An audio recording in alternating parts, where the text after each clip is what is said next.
ಹಿರಿಯ ನಾಯಕರಿಗೆ ವಿಶೇಷವಾಗಿ ನಮ್ಮೆಲ್ಲರ ನಾಯಕರಾದಂಥ ರಾಹುಲ್ ಗಾಂಧಿಯವರು ಮತ್ತು ಕಾಂಗ್ರೆಸ್ ಪಕ್ಷದ ಅಧ್ಯಕ್ಷರಾದಂಥ ಸನ್ಮಾನ್ಯ ಮಲ್ಲಿಕಾರ್ಜುನ್ ಖರ್ಗೆ ಸಾಹೇಬ್, ನಮ್ಮ ಮುಖ್ಯಮಂತ್ರಿಗಳಾದಂಥ ಡಿ.ಕೆ ಶಿವಕುಮಾರ್ ಅವರಿಗೆ ಮತ್ತು ವಿಶೇಷವಾಗಿ ನಮ್ಮ ನಾಯಕರಾದಂಥ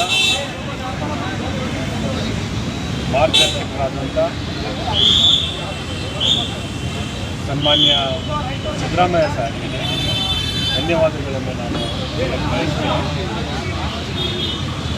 ಇವತ್ತು ನನ್ನನ್ನು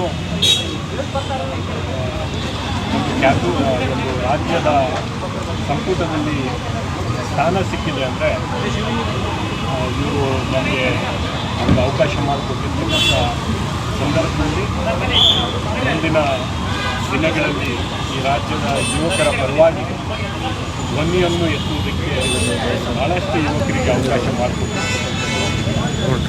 ನಾನು ನಮ್ಮ ಪಕ್ಷದ ಎಲ್ಲ ನಾಯಕರಿಗೆ ಧನ್ಯವಾದಗಳನ್ನು ಹೇಳಿ, ನನ್ನಂಥ ಒಬ್ಬ ಸಾಮಾನ್ಯ ಕಾರ್ಯಕರ್ತ, NSY ಯುವ ಕಾಂಗ್ರೆಸ್ನ ಮುಖಾಂತರ ಬಂದಿರತಕ್ಕಂಥ ಕಾರ್ಯಕರ್ತ ಪಕ್ಷದ ನಿಷ್ಠೆಯನ್ನು ಎತ್ತಿ ಹಿಡಿದು ಸದಾಕಾಲ ಪಕ್ಷದ ಜವಾಬ್ದಾರಿಯನ್ನು ಸಕ್ರಿಯವಾಗಿ ನಿಭಾಯಿಸತಕ್ಕಂಥ ನನ್ನಂಥ ಒಬ್ಬ ಕಾರ್ಯಕರ್ತನಿಗೆ ಜವಾಬ್ದಾರಿ ಕೊಟ್ಟಿರ್ತಕ್ಕಂಥದ್ದು.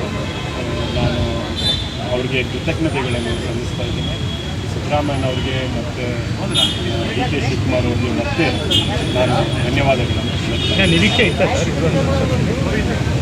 ಕಾಂಗ್ರೆಸ್ ಪಕ್ಷದಲ್ಲೇ ಒಬ್ಬ ಕಾರ್ಯಕರ್ತ, ಒಬ್ಬ ಯುವಕ ಅಧಿಕಾರಕ್ಕೆ ಬರ್ಬೋದು ಅಂತ ನಿರೀಕ್ಷೆ ಇರುತ್ತೆ. ಬೇರೆ ಯಾವ ಪಕ್ಷದಲ್ಲೂ ನನ್ನಂಥ ಒಬ್ಬ ಕಾರ್ಯಕರ್ತನಿಗೆ ಈ ಮಟ್ಟಕ್ಕೆ ಬೆಳೆಯೋಕ್ಕೆ ಅವಕಾಶ ಸಿಗಲ್ಲ. ನಿಶ್ಚಿತವಾಗ್ಲೂ ನಿರೀಕ್ಷೆ ಇದೆ.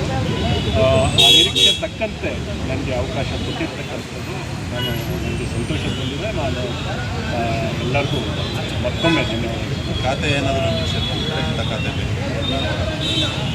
ಒಟ್ಟ ಕುದುರೆಯನ್ನು ಏನು ಧನ್ಯವಾದ.